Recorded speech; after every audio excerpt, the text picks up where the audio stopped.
অভিযোগ করছি প্রথমে। তার যে ইনভেস্টিগেশন আসছে তিনি আমাকে বলছে ঘটনাটি ওনারা আসুক, আমি পর্যবেক্ষণ করছি, ওনাদেরকে আসার জন্য আপনি সময় দেন। তো আমার তো 2 দিন হয়ে গেছে।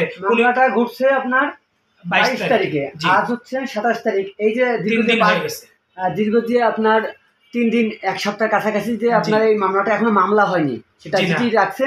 জি, আমি দারোগা সাহেবকে সকালবেলা ফোন করেছি, উনি আমাকে বলতেছে। আচ্ছা, আসামিদের নাম কি, এটা কি জানা গেছে? আমি 2 জনের নাম জানি, যারা আমার ফ্ল্যাটে আমার বাড়ির মালিক, ওরাই নিয়ে আসছিল। যাদেরকে নিয়ে আসছিল তাদেরকে আমি চিনি না, আমি কখনো দেখিও নেই। ওদেরকে আমার বাড়িওয়ালা চিনে এবং উনি বলছে ওনার আত্মীয়। এখন যারা বাড়িওয়ালার সাথে করে যাদেরকে নিয়ে আসছিল ফ্ল্যাট দেখার উদ্দেশ্যে, এখন পরবর্তী যেদিনকে এই ঘটনাটা ঘটে সেদিনকে সেই 2 জনই কি আসছিল?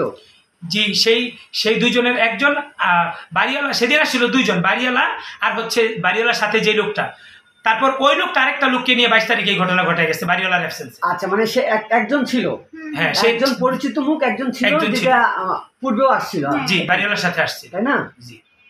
আচ্ছা, ওনাদের নাম আমি জানি না। বাড়িওয়ালার নাম মিলন। মামলা কার নামে করছেন? আমি মিলনের নামে অভিযোগ আমি মিলনের নামে করছি, এবং ওনার যে ভাই উনিও প্রায় সময় আমার ফ্ল্যাটে আসতো, ওনার নামে করছি, এবং ওই 2 জন অজ্ঞাত আমি আসামি দিয়েছি। আচ্ছা, এই যে আপনাদের বাড়িতে সিসি ক্যামেরা নাই আপনাদের? জি না।